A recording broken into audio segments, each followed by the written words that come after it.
So as we have winter going on and the snow flies and the temperatures are cold, sometimes we think that, well, gardening is just not upon us. But when in the middle of winter, when we have January going on and all those seed catalogs start coming in the mail, is actually the best time to start planning for our garden year ahead. Now, we might think, well, we just go buy what we want and we put it in the ground, and some people do that and they have lovely gardens.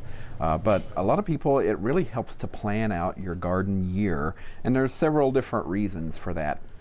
Number one is really knowing when you are getting ready to plant things, what you're going to have ready to plant.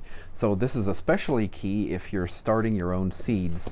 So when you get your own seeds, you pick up your seed packet, and you never know exactly when to plant it or whenever you need to get things ready to go. So you look at the back of the seed packet and it tells you, do you direct sow? Do you start that indoors? When do you do that? When do you plant it outside?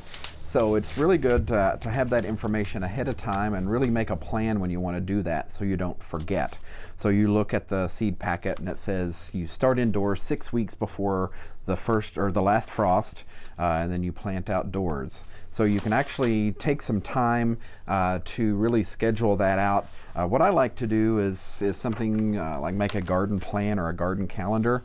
So just taking a notebook or some paper and scheduling out when do I have to start this indoors, when can I plant it outdoors, and when is it going to be mature? Because that's another thing that we can think about.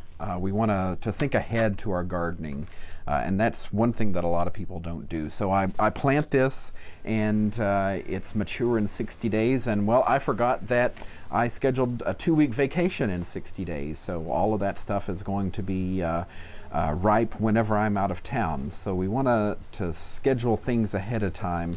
Also thinking about not having everything mature in the vegetable garden at the same time. You know, we have tomatoes that mature in 80 days, 100 days, 120 days.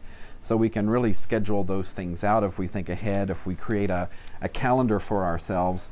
The same thing goes if we're doing landscaping or flowers. If we're starting those seeds indoors, we can schedule that out when we want to plant. If we're wanting to install something new in the landscape, we can plan out how far ahead do I need to start thinking about finding the plants for those. And then just scheduling out and planning out your actual gardening space. So I'm a big garden planner, so I do lots of raised beds, vegetables. So I might actually make myself a chart of what I'm going to plant and maybe even when I'm going to plant it, because I don't plant everything at the same time. I have cool season crops that go in March or April, then I have warm season crops that go in later.